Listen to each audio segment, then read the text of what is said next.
Food prices have gone up, interest rates have gone up, petrol's gone up, everything has gone up. Yes, ladies and gentlemen, we are in a cost of living crisis, and on top of that, you've just received a penalty charge notice. What are you going to do? What's up, guys? I'm Chez. Welcome Chez M0i. Let's get into this video.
Hey guys, hope you're doing well.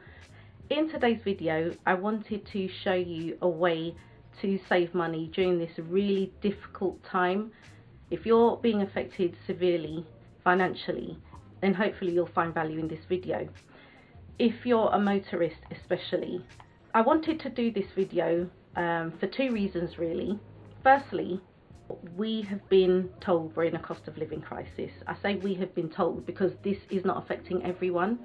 But generally speaking, this is for you if you are struggling financially, and a PCN, penalty charge notice, is just the straw that's about to break the camel's back. I hate being ripped off in this country, especially as a motorist. We seem to be penalised just for owning a car, and quite frankly, I'm sick and tired of it. Okay, so in this video, I'm going to give you about 5 scenarios in which I've successfully challenged a PCN, and I'm going to give you tips on how to do the same. So the second reason I'm doing this video is because I've seen a few YouTubers who have talked about the soft life, and there was one in particular, I won't mention her name, but she was talking about different ways to have a soft life, and one of them, she said to throw money at your problems. And she gave the example of if you receive a parking ticket or penalty charge notice, just throw money at it. At that point in the video, I said, no, I have to completely disagree. And in the examples I give you, you're going to see why. As I said, I hope this video will be very useful for you. Don't forget to like, comment, subscribe, and share this video to anyone you think will find it useful. Okay, so what I'm going to start with is a definition of a PCN, or a penalty charge notice.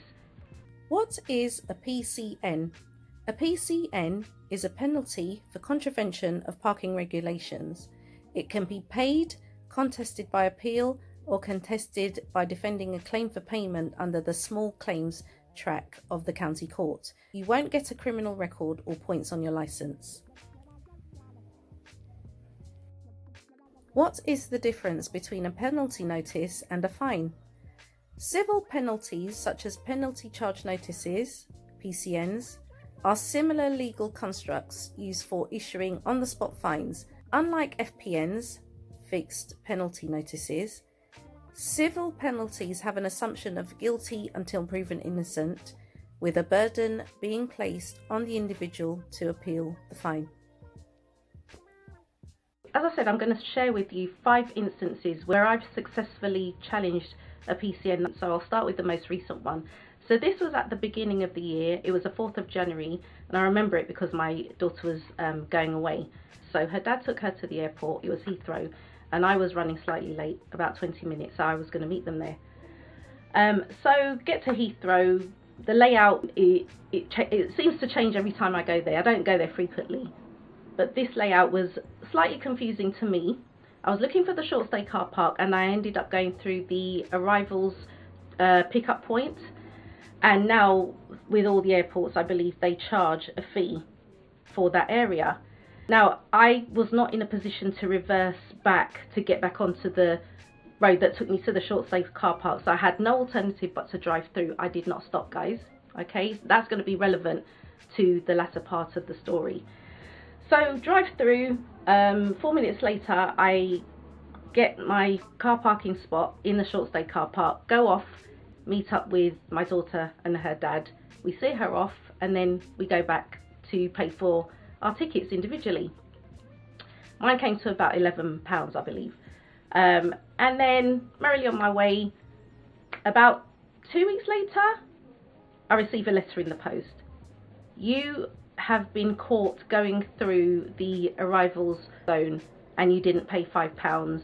The charge was £80. If you pay within 14 days, you're given 28 days to pay. If you pay within 14 days, you pay half. I'm not going to say 50% discount because it's not a discount. I didn't buy this, okay?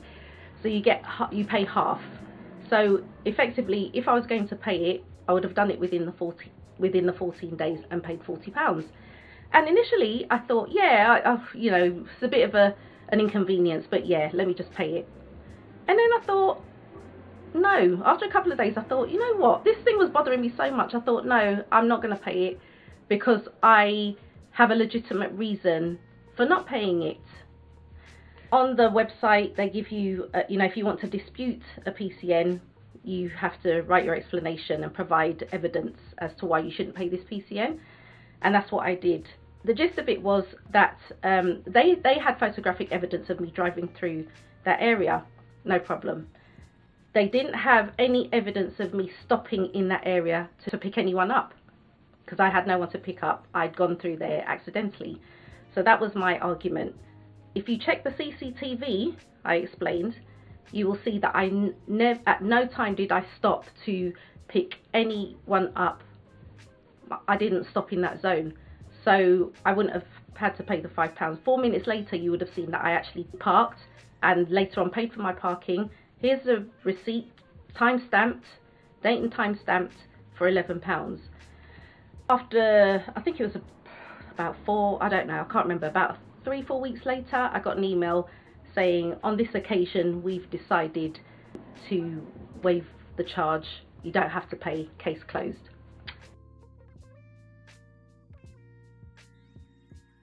That's example number one.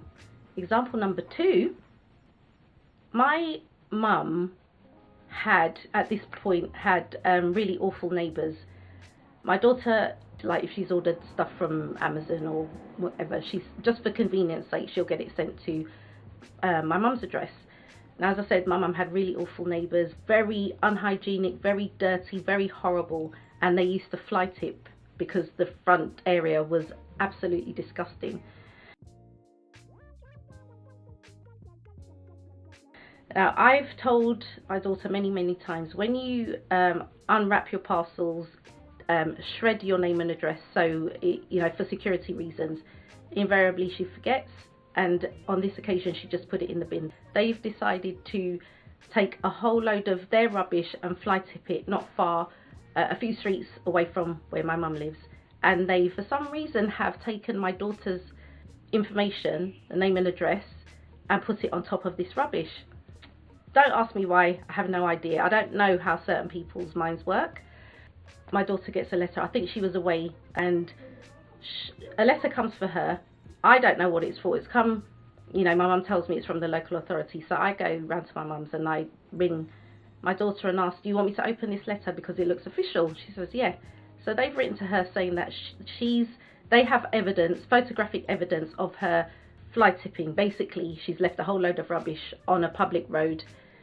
We're going to fine you. I can't remember what it was. I think it was £165. Again, if you pay within 14 days, half of that. My daughter at that time, she was at a college full time, and I was so enraged. So I said to her, I'm going to respond on your behalf because I know you know that's not something that she would ever do. and she was not even in the vicinity at the time. So me responding as my, I think she was 16 or 17 at the time, my 16-year-old daughter. I'm a full-time student. I've explaining about the neighbours, etc. If you have evidence of me actually committing the offence of fly tipping, please provide it to me and I will pay this fine. I'm a full-time student. I was nowhere in the area at the time that this contravention was made. If you want me to provide details of my whereabouts on that date, at that time, feel free to request it. You can speak to my tutors, etc. So I went into a whole load of information. Again, a short time later, a few weeks later, they sent a letter having reviewed the information, and on this occasion, you will not have to pay the charge, case closed. So example number 3 is parking related. So this was about 15 years ago. I was going to visit my mum. I had to pick something up from the local shop quickly. I just parked very briefly. I knew I wasn't going to be more than 5 minutes. I checked to see if there were any wardens around, and there weren't at the time that I checked. Literally, I was in the office 3 minutes, came back out, there was a parking ticket on my car. So I'm thinking, these sneaky traffic wardens, you know, it's almost as if they're crouched down behind a bin or somewhere, and they just jump out as soon as you come out of your car. So anyway, saw the PCN on my car. I was like, oh, you know, yes, my fault. I shouldn't have parked there. Okay, let me just pay.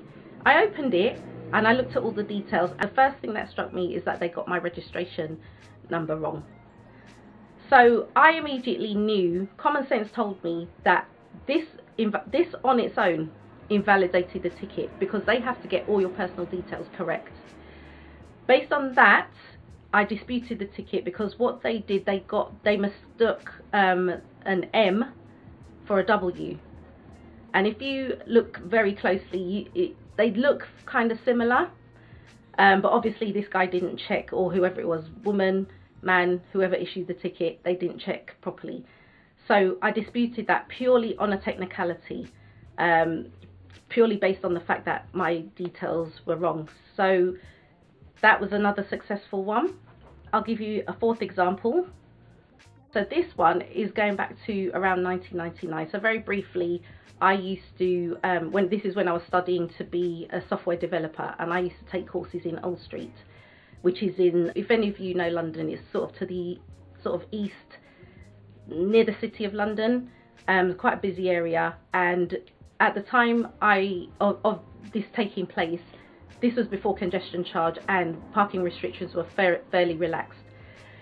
So drove down there, decided to park. It was a single yellow line, but because the roads were poorly maintained in that area, there was one section which I spotted like weeks before, that there was no yellow line in this particular section. The actual road has, you know, yellow lines on it, but this particular section, about a car length, there was no physical yellow line to be seen. It had actually faded. So I parked there. I thought, let me risk it. You know, if I get a ticket, I get a ticket. But I parked there, and sure enough, I did get a ticket. So I thought, let me argue my case and see if I can get this charge waived. And I successfully argued that you cannot physically see any yellow line there. So logically, I was not parked on a yellow line. I thought, what have I got to lose? If I have to pay it, I'll pay it. But to my surprise, they actually waived the charge. Again, on this occasion, we will waive the payment, case closed. Okay, that's number 4. And the final example I'm going to give you is going back to, I think it's last year. So last year during the lockdown due to the pandemic. So I don't know if this happens in your areas, guys. Recently, local authorities have restricted going through roads where schools are situated. So if you've got a school and there's a road, that school is on a particular residential road, you're not allowed to go down there at certain times. You're not allowed to drive through those roads at certain times. Now, Obviously, this doesn't apply when the school is closed, okay? And if you remember, during lockdown, there were long periods where schools were closed. I think only key workers were allowed to send their children to school, but officially schools were closed at that time. Where I was driving, there were no signs. So I got caught on a mobile camera, which I didn't see, not meant to see them, I guess. And I got a letter saying, you've driven down this road at such and such a time, you shouldn't have driven down there because that's when the restrictions are in place, XYZ. So I argued, number one, there's no clear signage. If this truly is a money-making exercise, why don't you spend money to actually put clear signage well before the motorist enters the road that they're restricted from entering? That was my first argument. The second one was, if these restrictions don't apply during holiday time, i.e. summer holidays, Easter holidays, etc., when the school is closed, officially closed, why would it apply when the school is officially closed during this period called a lockdown? If the school's closed, the school's closed, regardless of the circumstances. If it's a government sanctioned closure, surely the same rules apply. Guys, I successfully argued my case, and again, on this occasion, you will not have to pay this charge. Case closed. So I've given you 5 examples of how I successfully challenged a PCN, and I'm going to give you my tips on how you can do the same. My first tip, if you get a PCN, do not pay it immediately. If you don't have a problem paying a PCN if you get it, you really don't care, just pay it. But I'm not speaking to you. But this is for you if you do not want to have to pay a PCN because there are mitigating circumstances. I'm saying do not pay it immediately. The reason I say don't pay it immediately, because once the dispute is lodged with the local authority, they will not chase you during the time the dispute is active. So effectively that will give you time to gather the money together. If in the event your challenge isn't successful, you will have had more time to actually get the money together to pay. If you're looking to delay paying the PCN after the 28 days, that's going to increase the value of the charge. I'm not talking about that. This is within the 28-day period. So if you are deliberating, if you are not going to pay it within the 14 days, maybe make the dispute within the 3rd week. I don't know, maybe the 21st day or something like that. As long as it's before 28 days, you will give yourself more time to actually get the money together to pay the fine if you have to at the end of the process. Second tip, when you construct your appeal, you have to be prepared to write a lengthy response. A one-line or one-word response isn't really going to cut it if you want to be taken seriously. So I would advise you, if you can't do this yourself, get someone to help you or get someone to construct it for you. But in the construction of your appeal, make sure you use good grammar, make sure you use excellent spelling, have a good command of English basically, and always be polite in your response. Do not be aggressive in your response, because these are still human beings, and if I received something in writing that was offensive to me, I would not give the author of that challenge the time of day. I wouldn't even entertain it, because as a human being you don't want to be approached in an aggressive way. So be polite in your dispute. As far as I don't know, because I've never proved it, I'm just guessing, they're more likely to take you seriously, and they're more likely to be sympathetic to your circumstances. So regardless of that, I would say always be polite and make sure you have a good command of English in your dispute. Right, the next tip I have for you guys, if you have to pay for parking, always get a receipt. Always get a receipt. I know there are some of you who, even when you go shopping, you don't use the receipt. If you take any money from the ATM, you don't bother with the receipt. I'm a stickler for receipts. because I'm sort of an admin-y type person, I always keep my receipts, because you never know when you're going to need that receipt. And that's what I did on the 4th of January with the Heathrow incident. Because I kept that receipt, I was able to prove that I wasn't just driving through recklessly. I was on my way to a specific area in the airport grounds that I needed to park. I think if I did not have the receipt, they would have been more likely to insist that I pay that charge. So they would have thrown my dispute out the window, basically. So always keep your receipts. And my final tip is, when you get a penalty charge notice, so if you get it on your car, or if you get it sent through the post, always check the details. This is mainly for driving offences or parking violations. Check to see that they've spelt your name correctly. Check to see that they have your address correctly, spelled correctly, correct door number, postcode, etc. Check to see that they have all the details of your car stated correctly, so make, model, colour and registration. If any of those details are wrong by even one character, that invalidates your penalty charge notice.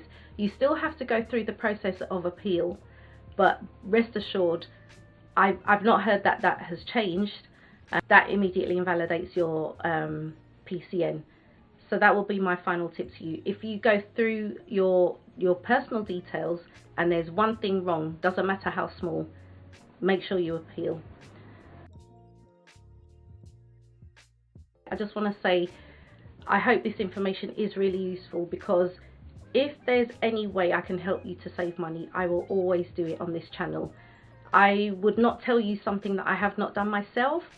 I wouldn't waste your time, I wouldn't waste my time. These are actual incidents that have happened to me, and I hope that you find value in this video. If you have, like, comment, subscribe and share this video. Send it to your friends if you think they'll find it useful. Thank you once again, guys, for watching. Have a great rest of your day, and you should catch me in the next video.